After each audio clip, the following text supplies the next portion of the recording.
이광재 전 강원도지사께서 불출마를 하면서 우상호 전 정무수석의 선거를 돕겠다고 선당후사에 말씀을 하셨습니다. 선당후사의 훌륭한 태도를 높게 평가하면서 감사드립니다. 국민주권주의는 헌법에 규정되어 있고 당원주권주의도 우리 당이 나아가야 할 방향입니다. 따라서 1인 1표제는 저는 찬성을 합니다.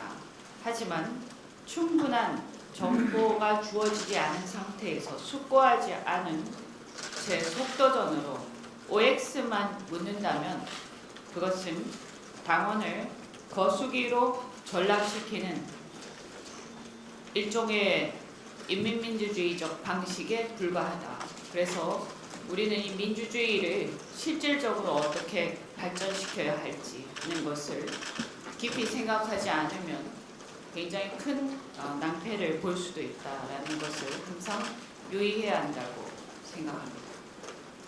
지난주에 황명선 강북구 최고위원과 함께한 기자회견을 통해서 당대표의 조국혁신당과의 합당 제안이 당내 의원들, 당원들은 물론이고 최고위조차 패싱한 대표의 독단적 결정에 따른 당원주권주의를 위반한 대표 개인의 제안일 뿐이지 당의 공식 제안이 아님을 분명히 하고 대표의 공식 사과와 제안 철회를 요구한 바 있습니다.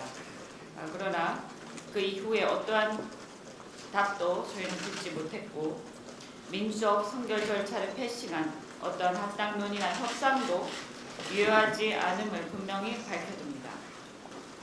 저는 개인적으로 계속해서 지속적으로 통합론자로서 조국혁신당은 물론이고 12.3 해제 결의에 참여했던 국힘의원들까지 포함하여 내란 종식과 대한민국의 새로운 도약이라는 큰 틀에 동의하는 모든 정치 세력이 함께해야 한다고 생각해왔습니다.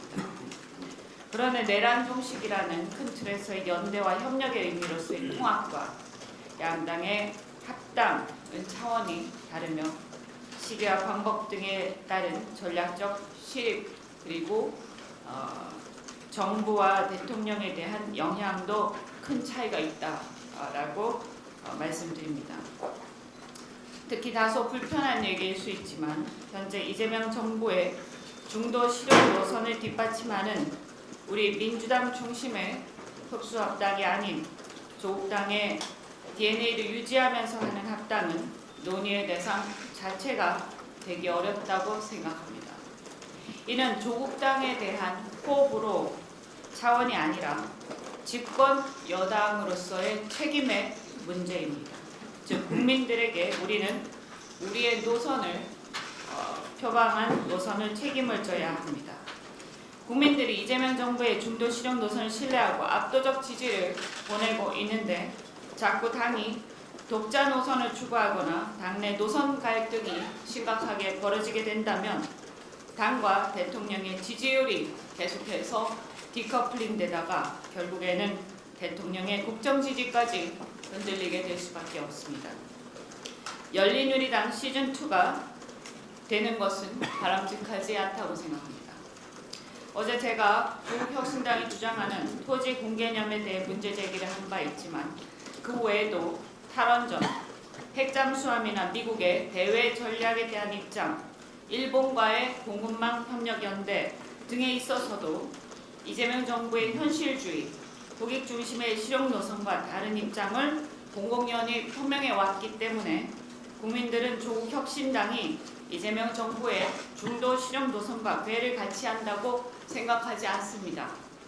이러한 지점은 최근의 여론조사에서 계층적으로는 중도층, 지역적으로는 서울 수도권과 부울경, 세대로는 2030 세대에서 합당에 대해 부정적 인식이 상당히 큰 것에서도 분명히 드러납니다. 다만 저는 조국혁신당의 그러한 노선이나 정책에 대해 일방적으로 비난하는 것이 아니라 충분히 존중합니다.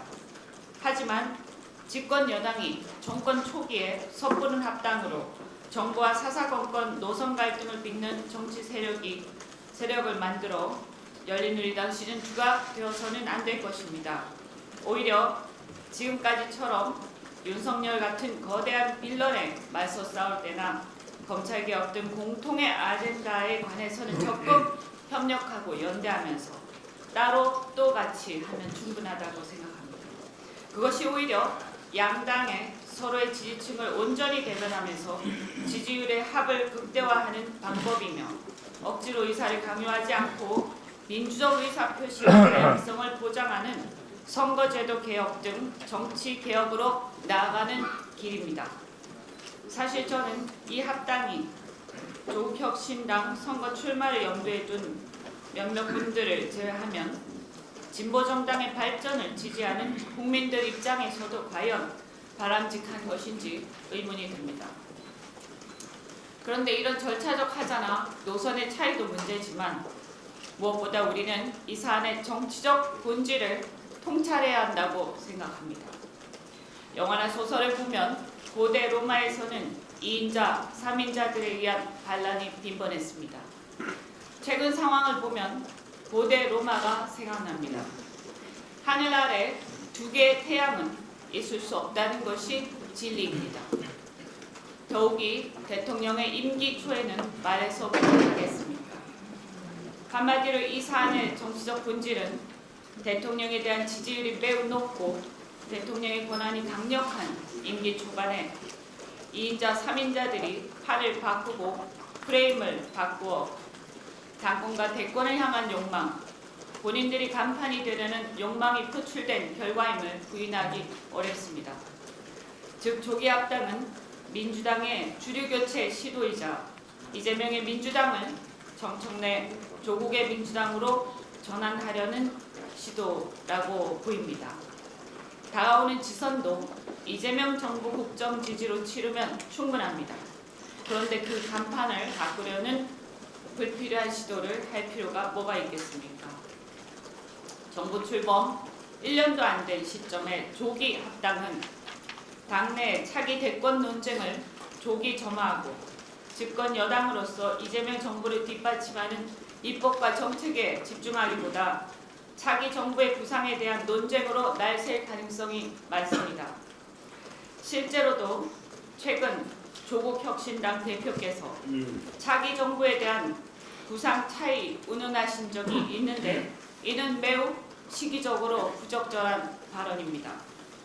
정부 정책을 열심히 뒷받침해야 할 정권 초기에 당의 시선이 대통령보다 차기 권력 구도와 대권 프레임으로 이동하면 국정 집중도와 입법 속도 모두 약화될 수밖에 없습니다.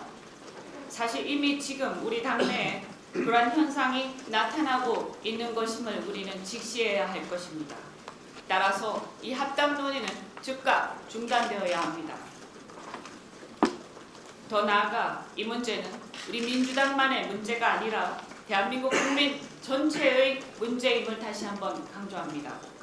내란 극복 후 어렵게 출범한 이재명 정부의 국정이 흔들림 없이 뒷받침되어 정부가 성공하길 바라는 것은 대선에서 이재명 대통령을 지지했건 안 했건 대다수 국민들의 바람이자 이해관계이기 때문에 우리는 그 믿음을 흔들어서는 안 됩니다. 정권 초기입니다. 결론적으로 저는 대통령 임기 초 조기 합당은 분명하게 반대합니다.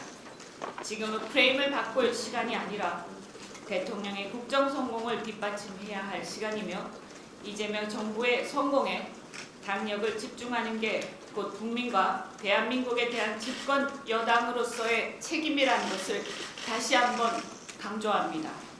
우리 무당인 조국혁신당과의 관계도 지금까지처럼 협력과 연대를 통해서 얼마든지 잘 해나가고 앞으로 때가 오면 그때 논의하면 될 일이지 이런 식으로 해서 두 당이 굳이 사이가 간극이 벌어질 이유가 전혀 없다라고 생각합니다. 이 문제를 다시 한번 이 문제의 정치적 본질을 우리는 통찰하고 이재명 정부의 성공을 위해서 지금은 집중해야 할 때라고 말씀드립니다. 이상입니다.